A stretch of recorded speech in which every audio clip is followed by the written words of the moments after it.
As Rep.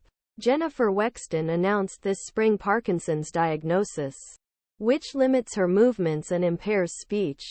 She vowed to persevere through the obstacles she hopes to overcome while serving in a competitive Northern Virginia district. ArrowRight But when Wexton, 55, failed to respond to treatments as he had hoped, this summer he found himself facing a more serious diagnosis: progressive supranuclear palsy. The instinct that propelled him from the state Senate to Congress was to fight. "Can I still run for re-election?" He remembered asking his doctor that question as he looked at the distinctive hummingbird shape. That changed everything on his brain scan. "Why do you want this?"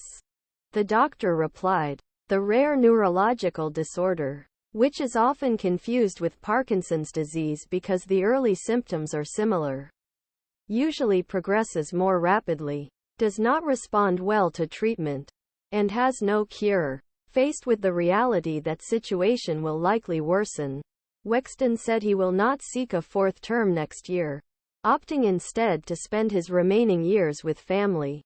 "People I know I've been struggling for a long time," he said Saturday from his kitchen table in Leesburg.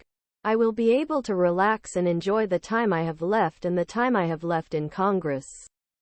His decision could make Democrats vulnerable in a Loudoun County-based seat that Republicans held for 40 years before Wexton defeated Barbara Comstock in 2018 amid a wave of anti-Trump enthusiasm.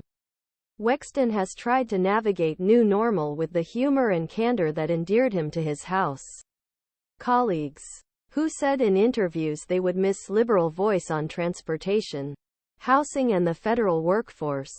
During a 90-minute interview Saturday afternoon, Wexton spoke with difficulty, her words garbled and jumbled, with the help of two staffers, often letting the tears flow, about her career and plans, as she stood up to get water or food for her dogs. Lady Bear and Wanda, two canes, stood in the corner.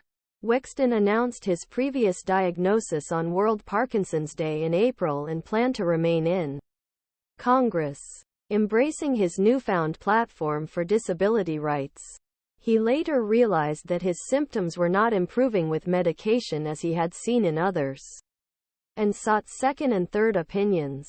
After receiving what he called the final, definitive diagnosis in late June, he decided to continue with previously scheduled physical, occupational and speech therapy during August break.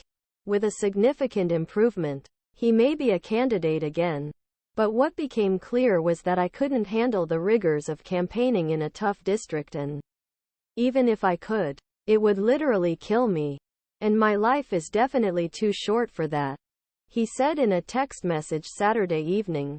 The illness had made public speaking unbearable for the former trial lawyer and politician, who had never practiced in front of a mirror.